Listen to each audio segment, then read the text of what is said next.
방과 후에 학교 끝나고 저희들은 어릴 때 강으로 골짜기로 그리고 들로 다니면서 놀았는데, 요즘 어리신 분들은 수업이 끝나면 또 학원을 가십니다.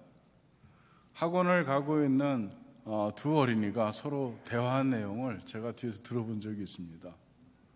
야, 너무 힘들다, 그렇게 한 어린이가 이야기했습니다. 그랬더니 그 옆에 있는 친구가 이렇게 대답했습니다. 인생이 다 어렵지 않겠냐? 인생 다 그렇지 뭐. 요만한 아이들이 하는 얘기를 그렇게 얘기하면서 가는데, 뒤에서 한편으로는 언뜻 듣기에는 참 웃긴 얘기고, 또 한편으로는 공감이 가는 그런 내용이었습니다. 어쨌든 인생이 있는 곳에는 환란이 있습니다. 우리가 이제 고생한다 이렇게 얘기하잖아요. 고생한다. 그런데 이 고생한다는 얘기를 바꿔보면 생고, 살생, 고난, 사는 것이 고난이다, 이런 얘기가 되는 거죠. 그래서 인생이 고생이다 이렇게 말할 수 있습니다. 인생에는 4가지 고난이 있습니다. 인생사고라고 하는데, 생로병사가 그것입니다.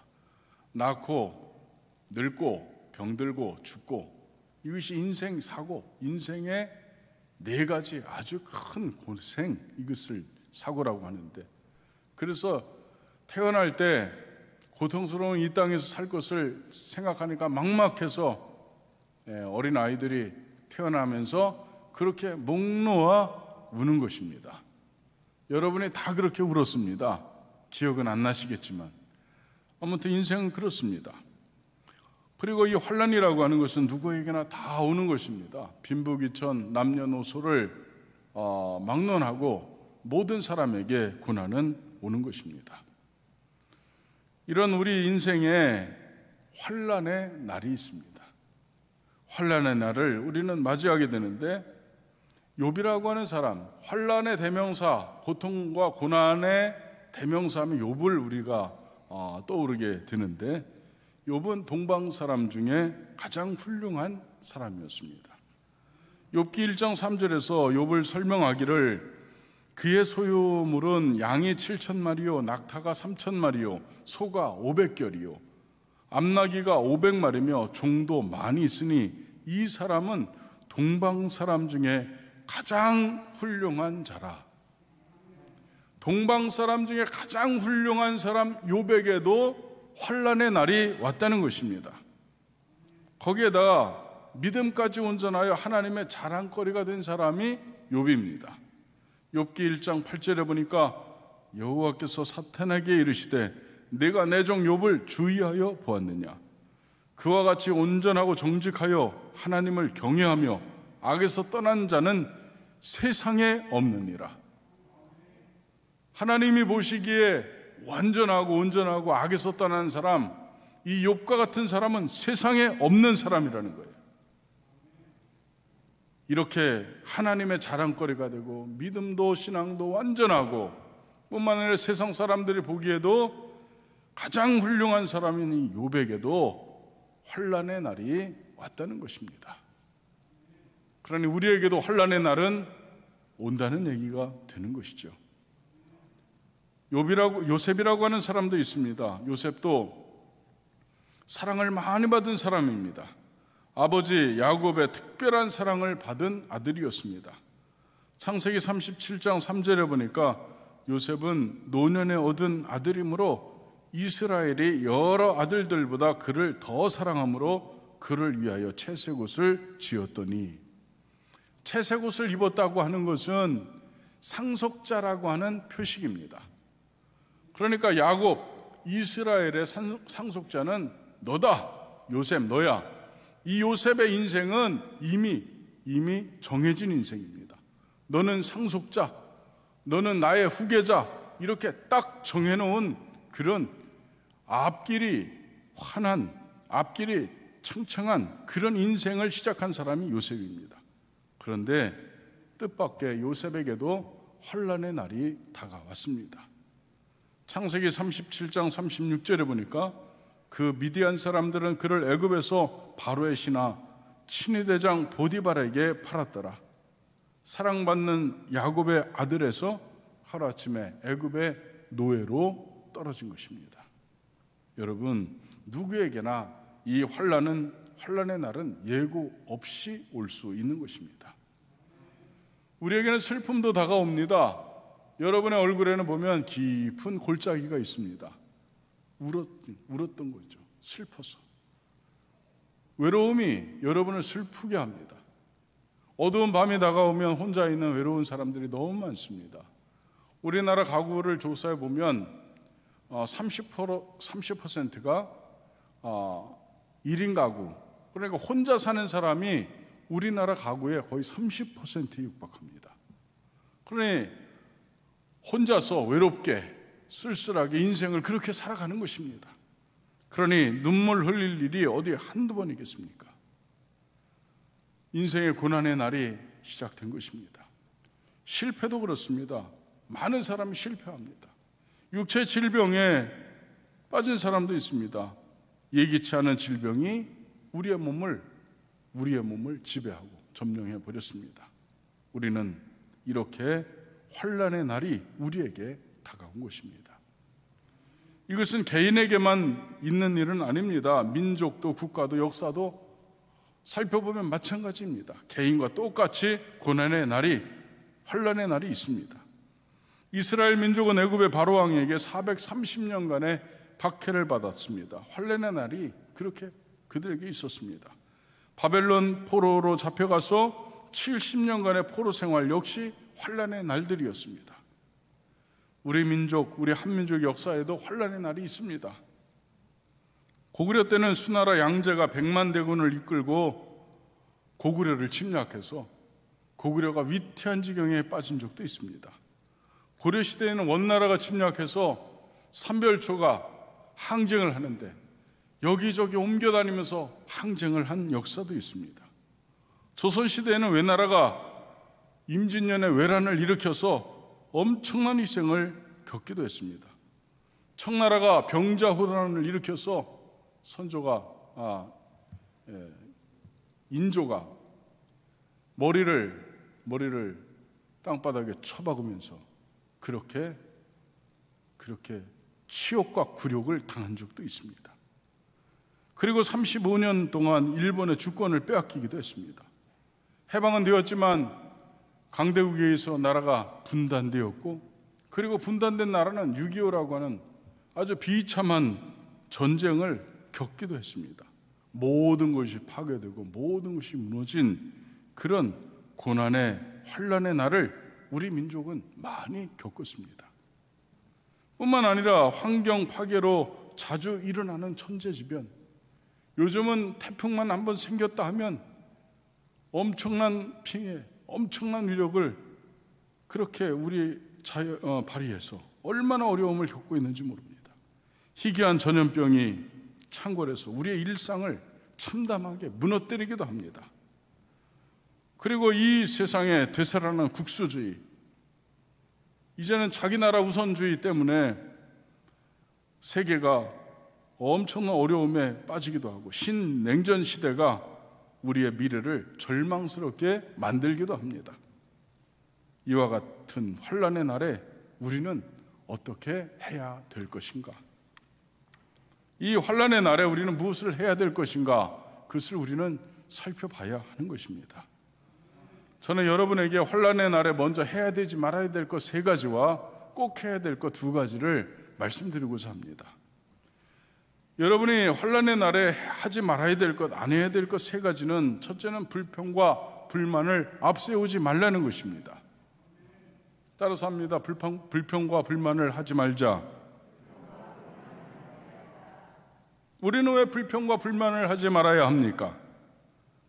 여러분, 환난에는 하나님의 선하신 의도가 있다는 사실을 분명하게 기억하시기를 바랍니다. 우리들의 환난에는 하나님의 선하신 하나님의 의도가 분명히 있다는 것입니다. 욥에게도 있었고 요셉에게도 있었습니다. 다니엘에게도 있었습니다. 다윗에게도 있었습니다. 하나님의 의도가 분명히 있었습니다. 그래서 그 환난을 지난 그들은 하나님 앞에 정금처럼 섰고, 그들은 눈으로 하나님을 배웠고 위대한 군왕이 되었고 하나님의 사람이 되었습니다. 그러니 환난에는 하나님의 선하신 의도가 있다는 사실을 우리가 깨닫는다면 환난 앞에서 우리는 불평하고 불만하지 않아야 된다고 하는 말씀입니다. 두 번째는 낙심이나 자포자기하지 마시기를 바랍니다. 여러분, 마음을 무너뜨리지 않기를 주님의 이름으로 간절히 축복합니다. 우리들의 심령이 무너지면 하나님의 뜻을 찾을 수가 없는 것입니다.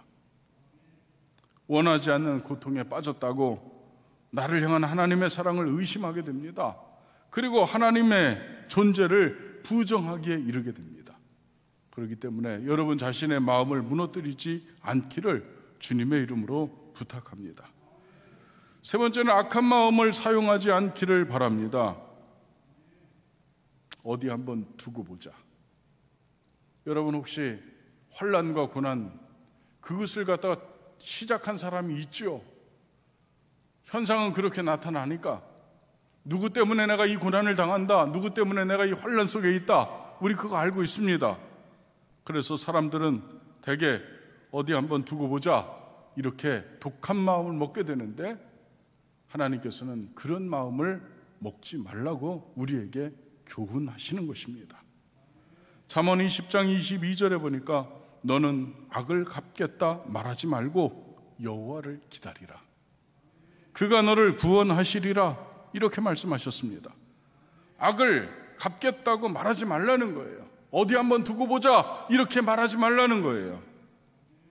여러분, 그 악한 마음을 먹게 되면 여러분 자신이 먼저 망가지게 되는 줄 믿습니다. 이 세 가지는 사단 마귀가 여러분을 삼키려고 파놓은 함정이라는 사실을 여러분은 기억하시기를 바랍니다. 사는 길이 아니라 나를 멸망의 구덩이로 처박는 길이라는 사실을 깨닫고, 여러분 원망불평하지 말고, 그리고 여러분이 하나님 앞에서 원망하고 불평하지 말고 낙심하고 자기 포기하지 말고, 그리고 악한 마음을 사용하지 않기를 주님의 이름으로 부탁합니다. 그러면 환난 날에 우리는 무엇을 해야 합니까? 우리는 무엇을 해야 하는 것입니까?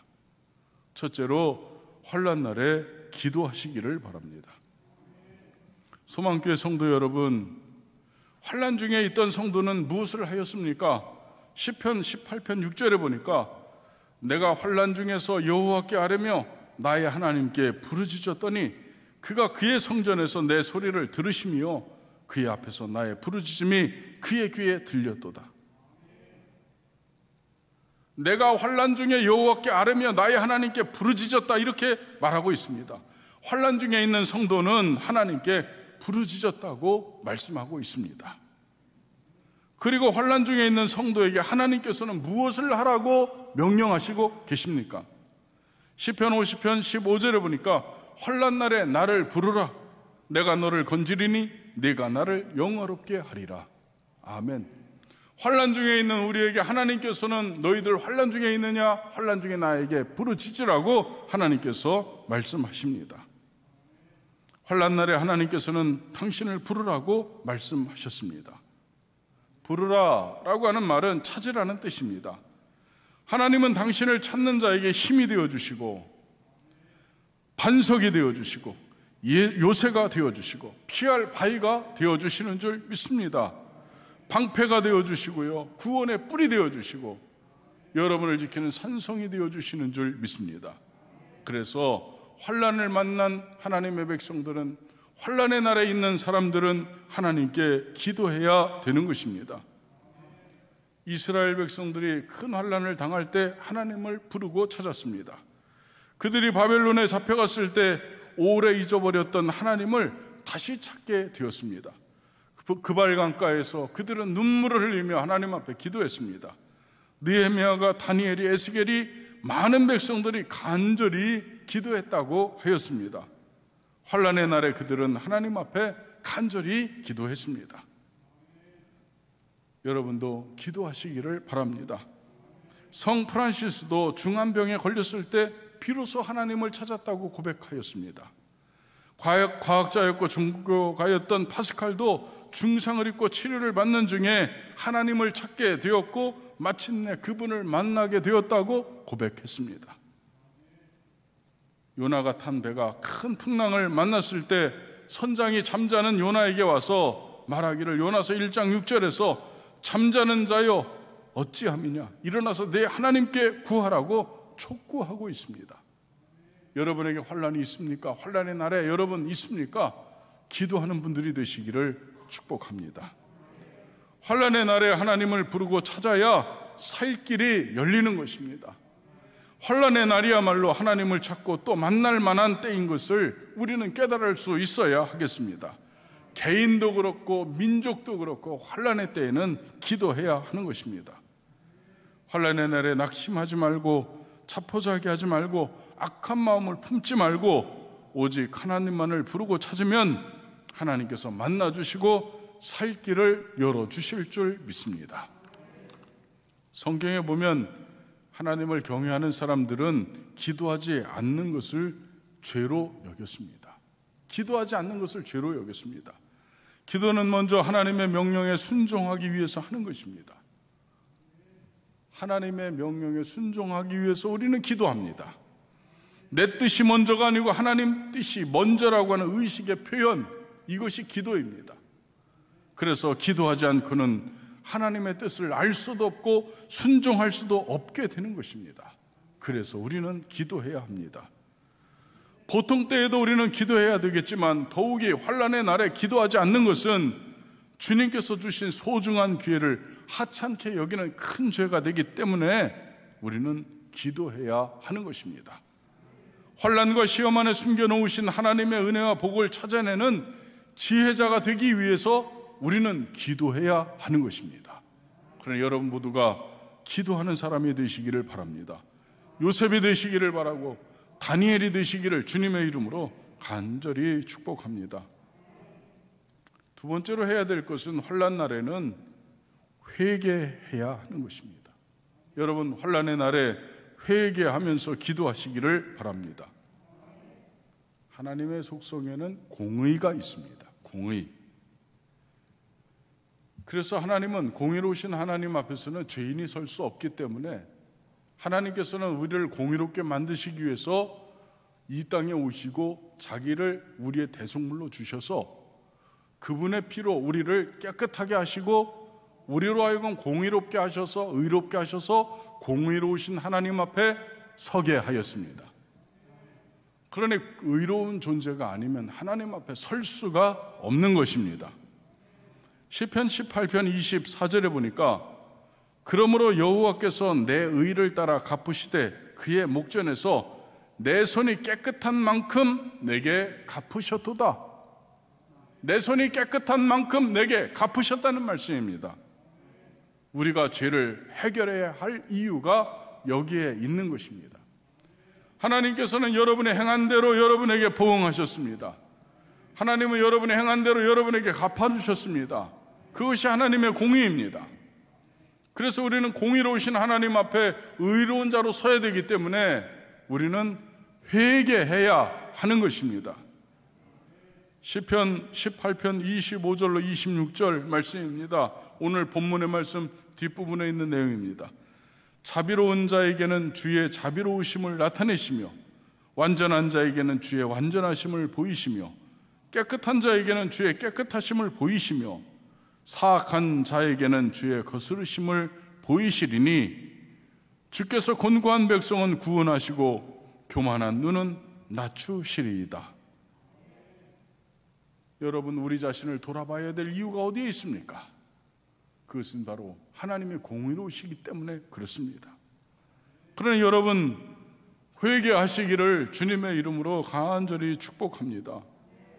이사야서 59장 1절로 2절의 말씀을 보니까 여호와의 손이 짧아서 구원하지 못하심도 아니요 귀가 둔하여 듣지 못하심도 아니라 오직 너희 죄악이 너희와 너희 하나님 사이를 갈라놓았고 너희 죄가 그의 얼굴을 가리어서 너희에게서 듣지 않으시게 함이라. 선지자 이사야가 우리에게 경고한 내용입니다. 여러분, 죄를 회개하고 여러분의 의로운 의를 다시 한번 세울 수 있기를 주님의 이름으로 부탁합니다. 우리는 회개해야 합니다.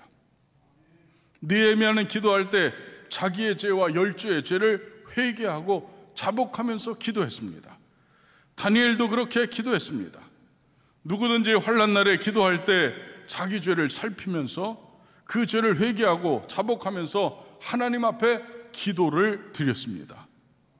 그러니 여러분도 환난의 날에 있는 사람들이 있다면 회개의 기도를 올려드리시기를 부탁합니다.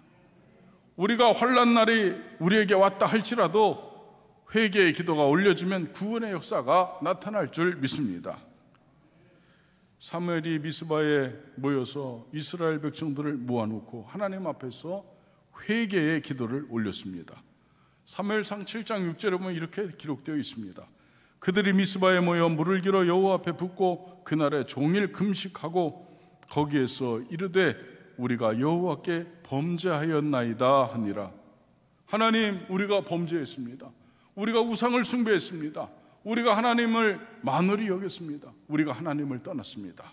이렇게 회개의 성회를 열었을 때 하필이면 이때 블레셋 사람들이 침략해 왔습니다. 이스라엘 사람들은 큰 두려움에 떨었습니다. 그때에 사무엘이 어린 양, 젖 먹는 어린 양으로 하나님 앞에 온전한 번제를 드리며 하나님 앞에 회개의 기도를 올렸을 때 그때 하나님은 하늘에서 큰 우레를 발해서 블레셋 군대를 흩어놓으셨고 이스라엘 사람들은 나가서 백갈 아래에 이르기까지 그들을 추격해서 섬멸했습니다. 이스라엘은 블레셋에게 빼앗겼던 성읍을 에그론부터 가드까지 회복했고 이스라엘 백성들은 미스바와 센 사이에 하나의 기념비를 세우며 이렇게 말했습니다. 여호와께서 여기까지 우리를 도우셨다.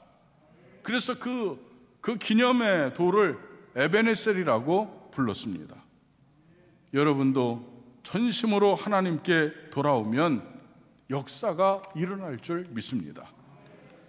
사랑하는 우리 소망교회 성도 여러분, 여러분이 환난의 날을 지나고 있습니까? 이 환난의 날을 여러분 어떻게 지내려고 합니까? 기도하시기 바랍니다. 그리고 회개하시기를 주님의 이름으로 간절히 부탁합니다. 우리 어릴 때 이런 놀이를 했습니다. 한 사람은 앞에서 눈을 감고 뒤에서 그 사람의 어깨를 잡고 밀고 갑니다. 어디까지 왔니? 문 밖까지 왔다. 어디까지 왔니? 문 앞까지 왔다. 어디까지 왔니? 안방까지 왔다. 뒷사람이 앞사람을 움직이고 그렇게 길을 인도했습니다.